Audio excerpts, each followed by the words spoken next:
Good afternoon, everyone. My name is Gerald Jackson, and I am the CIRM research intern at Dr. O'Dowd's lab at UCI. And my internship consisted of iPSC-based epilepsy modeling with the Multi-Electrode Array. Now, first things first, epilepsy is a central nervous system disorder that leads to abnormal brain activity, which includes seizures, unusual behaviors, as well as sensations. The intensity of these seizures vary based on the type of brain activity. For example, absent seizures consist of a loss of consciousness, and they usually last for 3 seconds, versus tonic-clonic seizures, which is on the opposite end of the spectrum and consist of these symptoms: confusion, sudden falls, staring, uncontrollable jerking movements, strange sensations and emotions, loss of consciousness or awareness, or even foaming of the mouth and vomit. Now, regardless of these being on opposite spectrums, they are still very dangerous to the person.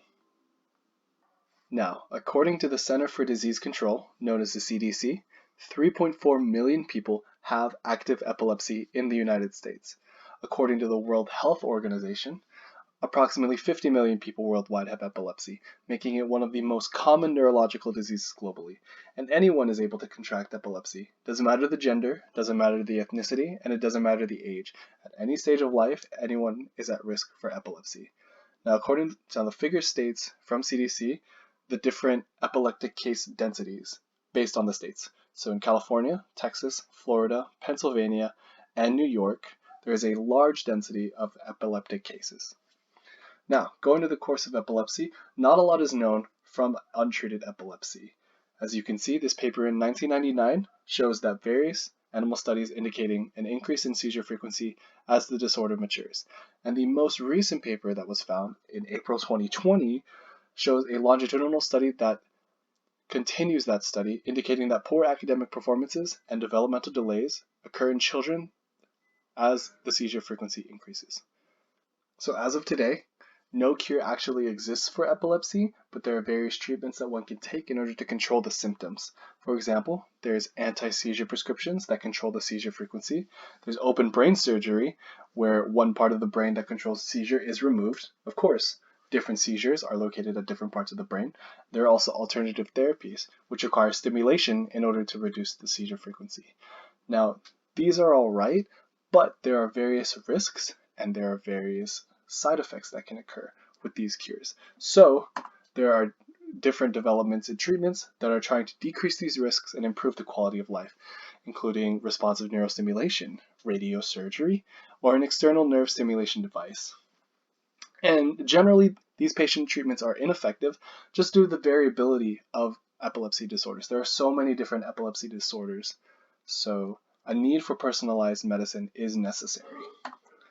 Now, the science behind epilepsy is that scientifically, it's an imbalance between inhibitory and excitatory neuronal activity.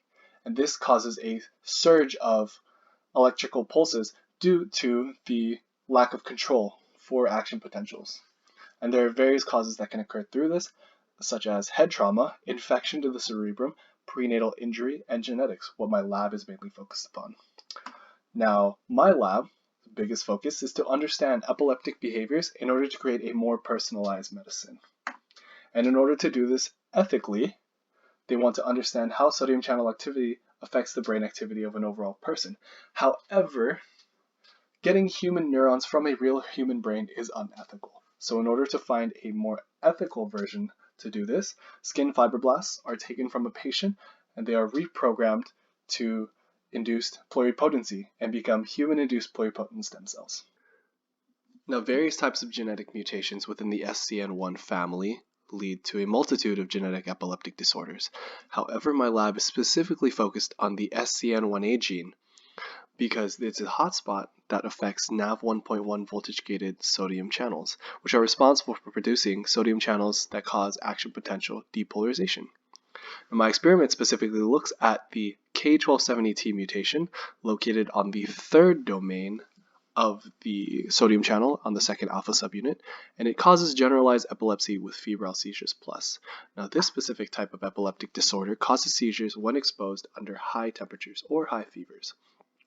The most common types of seizures that occur are usually myoclonic and atonic seizures, so a loss of consciousness and involuntary muscle twitches.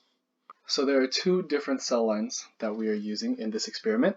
There's the control cell line that was received from Dr. Schwartz's lab from Chalk Hospital, and it is a healthy 23-year-old male that is free from any neurological disorders, and a mutated control cell line, where it is actually the control cell line that was genetically introduced to a K1270T mutation from CRISPR-Cas9 in order to mimic GIF plus behavior. And as you can see, CRISPR-Cas9, through the sequence, CRISPR-Cas9 introduced a point mutation so that the sodium channel would be mutated differently and mimic GIFs plus. Now with the control cell line and the mutated control cell line, the plan is to study GIFs plus behavior by differentiating these iPSCs to neurons on a Maestro multi-electrode plate at the same plating density, and then afterwards analyze the neuronal behavior at different temperatures under the multi-electrode array. Now for this experiment, only 2 plates were used, so the data is preliminary and the experiment needs to be repeated once or twice more. And the variability of culture density can occur in this experiment. So 2 24 plates were used, 24 well plates were used in order to ensure that the data is consistent and ensures data accuracy. Software used to record the neurons on the multi-electrode array is known as the Axion Navigator software. Pretty much the role of the software is to differentiate between external noise and actual neurons firing. As you can see from the wavelength, the different spikes indicate that neurons are firing. And so this slide shows the illustration of action potentials that are being created from each neuron. Each of these boxes are different electrodes on the same well. So the role of the software is to record this quantitative data. So the neurons are supposed to be firing as a network, and the software records the network firing rate. As you can see from these white boxes and these red boxes, that's the neurons firing. And so it's recording how it fires, when it fires, how often it fires, etc., etc.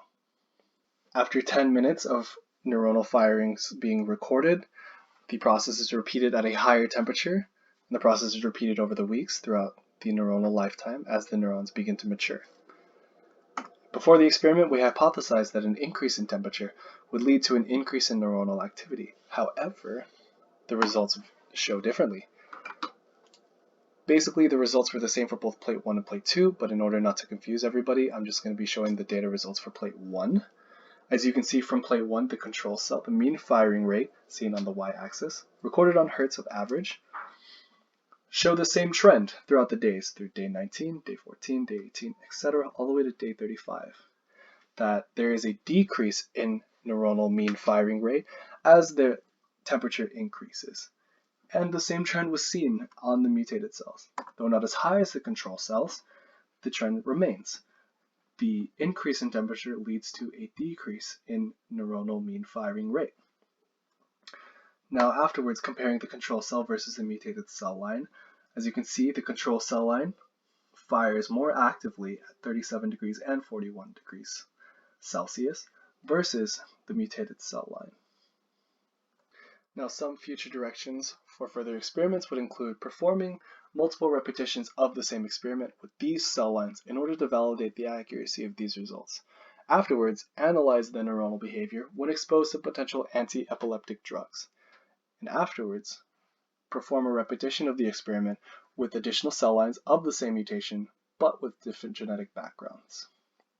The structure of the lab consists of the principal investigator, Dr. Diane O'Dowd, the lab manager, Olga Sofrina, PhD student, Alexa, undergraduate students, T, Sonia, George, Danny, and Fyodor. And we had lab meetings once a week. Now my overall thoughts of the lab, it was pretty good. Honestly, I enjoyed it. It was very informative. I learned a lot, and it was very interesting to experience what it was like to be a full-time researcher or full-time research student. So I can't wait to see where this lab goes next. All right, and that concludes my presentation. Thank you for listening.